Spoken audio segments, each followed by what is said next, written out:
सोचिए, स्कूल की science quiz जीतने के बाद बच्चे बाजार गए हैं कपड़े खरीदने, और वहां सूती, ऊनी, रेशमी, सिंथेटिक इतनी वैरायटी कि किसी का भी सिर चकरा जाए, है ना।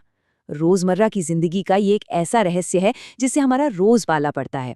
आज हम इसी रहस्य की तह तक जाएंगे और तंतु यानी फाइबर से लेकर एक पूरे कपड़े के बनने तक की पूरी साइंस को डिकोड करेंगे। चलिए शुरू करते हैं। आज के हमारे इस सफर के कुछ अहम पड़ाव होंगे। पहला, सबसे बेसिक यूनिट यानी तंतु। दूसरा, नेचुरल और सिंथेटिक फाइबर। तीसरा, खेतों से लेकर कताई तक का सफर। चौथा, धागे से कपड़ा कैसे बनता है।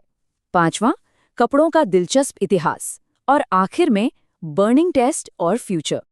तो चलिए पहले पड़ाव की तरफ बढ़ते हैं। बुनियादी इकाई तंतु।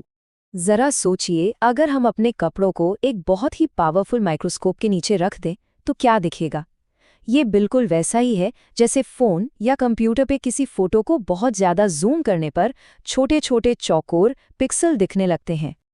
असल में जो कपड़ा हमें एक ठोस टुकड़ा लगता है ना, वो वैसा होता नहीं है। वो तो बस धागों का एक जाल है।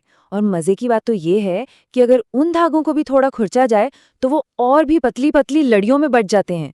साइंस की दुनिया में इन्हीं सबसे पतली लड़ियों को तंतु यानी फाइबर कहा जाता है।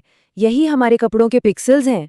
और सच बताऊं, सुई में धागा डालते वक्त जो हमें इतनी झुंझलाहट होती है, वो इन्हीं पतले फाइबर्स के बिखरने की वजह से ही होती है। अब आते हैं दूसरे हिस्से पर, प्राकृतिक बनाम कृत्रिम तंतु। अब ये फाइबर आते कहाँ से हैं? इन्हें हम दो बड़ी कैटेगरीज में बांट सकते हैं। एक तरफ है नेचुरल फाइबर, जो हमें सीधे प्रकृति से मिलते हैं, जैसे पौधों से मिलने वाली रुई और जूट, या फिर जानवरों से मिलने वाला ऊन और रेशम। और दूसरी तरफ है सिंथेटिक फाइबर, जैसे पॉलिएस्टर या नायलॉन। ये पूरी तरह से लैब में अलग अलग केमिकल्स का इस्तेमाल करके इंसानों द्वारा बनाए जाते हैं। यहाँ एक बहुत ही चौंकाने वाला फैक्ट है। इंसानी सभ्यता ने हजारों सालों तक सिर्फ नेचुरल फाइबर्स का ही इस्तेमाल किया है। सिंथेटिक फाइबर्स तो मानव इतिहास में बहुत ही नई चीज हैं। इनका आविष्कार पिछले सिर्फ 100 सालों के अंदर ही हुआ है।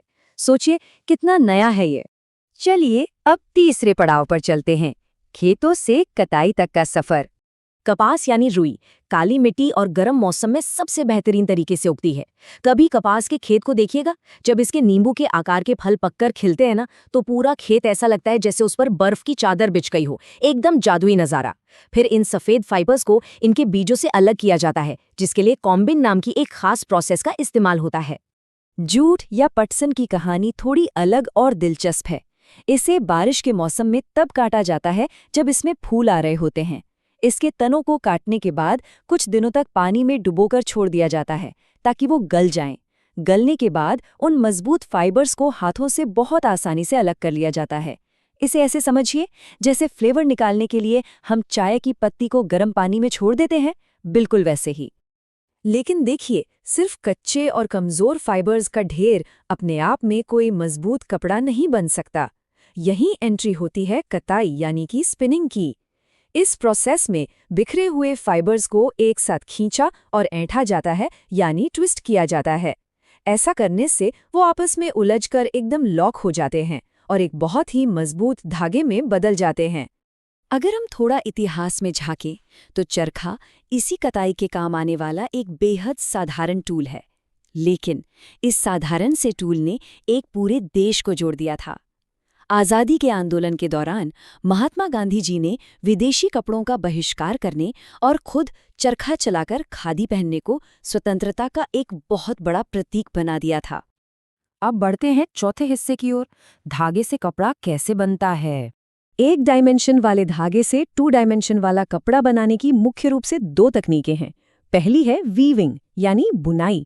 इसमें करघों पर धागों के 2 सेट लिए जाते हैं और उन्हें एक दूसरे के ऊपर नीचे इंटरलेस किया जाता है, बिल्कुल वैसे ही जैसे हम कागज की पट्टियों से चटाई बनाते हैं। और दूसरी तकनीक है निटिंग। इसमें सिर्फ एक ही लगातार धागे का इस्तेमाल करके लूप्स बनाए जाते हैं जो आपस में जुड़ते जाते हैं। यही वजह है कि अगर निटिंग से बने स्वेटर या मोजे का एक धागा टूट जाए तो वो पूरा का पूरा उधड़ता चला जाता है, क्योंकि वो पूरा कपड़ा एक ही धागे का हिस्सा होता है। अब सफर के 5वें पड़ाव पर, जहां हम कपड़ों के ऐतिहासिक सफर पर नजर डालेंगे। पुराने जमाने में हमारे पूर्वज शरीर को ढकने के लिए पेड़ों की छाल, बड़ी पत्तियां या जानवरों की खाल का इस्तेमाल करते थे। फिर जब खेतीबाड़ी का युग शुरू हुआ तो लोगों ने टहनियों और घास को गूंथकर चटाई बनाना सीखा।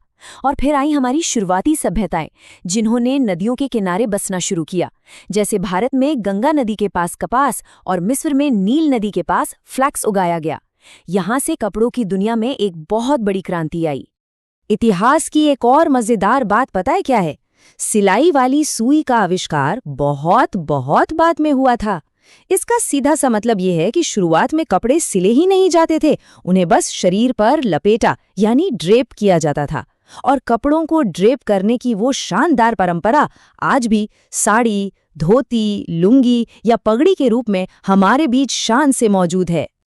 और अब आखिरी पड़ाव, बर्निंग टेस्ट और भविष्य।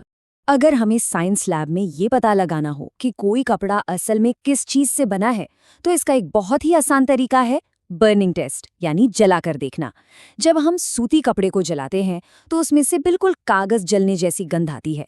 ऐसा इसलिए क्योंकि दोनों का केमिकल स्ट्रक्चर एकदम एक जैसा है और दोनों ही पौधों से आते हैं। दूसरी तरफ जानवरों से मिलने वाले रेशम या ऊन को जलाने पर जले हुए बालों या मांस जैसी महक आती है।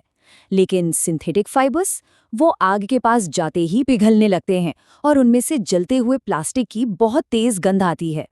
तो देखा जाए तो पेड़ों की छाल लपेटने से लेकर लैब में सिंथेटिक कपड़े तैयार करने तक का हमारा ये सफर सच में कमाल का रहा है। अब सोचने वाली बात यह है कि कपड़ों की दुनिया में अगली बड़ी छलांग क्या होगी? क्या फ्यूचर के कपड़े स्मार्ट डिवाइस बन जाएंगे, या फिर ऐसे बायोलॉजिकल कपड़े आएंगे जो कटने या फटने पर हमारी स्किन की तरह खुद ब खुद ठीक हो जाएं? जरा सोचिए, अगली बार जब अलमारी का दरवाजा खुले तो याद रखिएगा कि अंदर सिर्फ कपड़े नहीं रखे हैं, बल्कि साइंस और इतिहास की एक बहुत लंबी शानदार कहानी टंगी हुई है। हमारे साथ इस सफर में जुड़ने के लिए बहुत बहुत शुक्रिया।